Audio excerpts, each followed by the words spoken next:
In terms of addressable and targeting advertising, how are things going? What are some of the technical friction points maybe that you look to companies like Freewheel to ameliorate?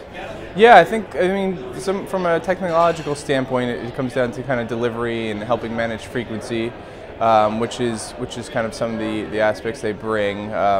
You know, some of the challenges right now are keeping, since everything's dynamically inserted, hitting exact frequency goals has become kind of it's not necessarily a challenge, it's just part of the venture into this space.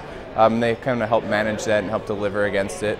They're also kind of the backbone behind how we're looking at this, whether it's incremental reach, it's impression verification. So they kind of do serve a pretty big purpose from a technological standpoint. Mostly behind the scenes, but we kind of know that they're there doing a lot of work that they're not necessarily credited for. So tell us a little bit about the buyers, about your clients, the multimedia clients. What are they expecting out of addressable advertising, and what's going on that's changing maybe from the buy perspective? Yeah, I think they're expecting everything, which is good. Right, we got past the shift of what can it do to now I want it to do everything. But what we're seeing is kind of more scale. Right, there's some aggregation going on, which is helping driving interest.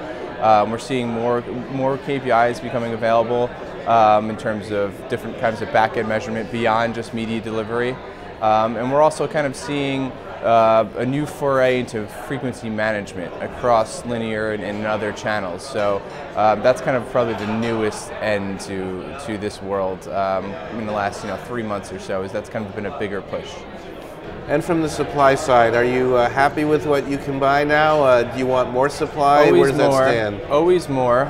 We're happy that it's scaling, but there's always room for more, and we think that it will continue to push that way.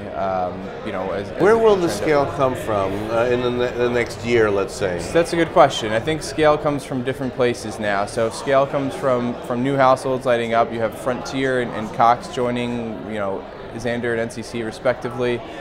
We can expect some of the older legacy homes to kind of grow from a Comcast standpoint. Their X1 boxes are rolling up. They're creating more linear insertion.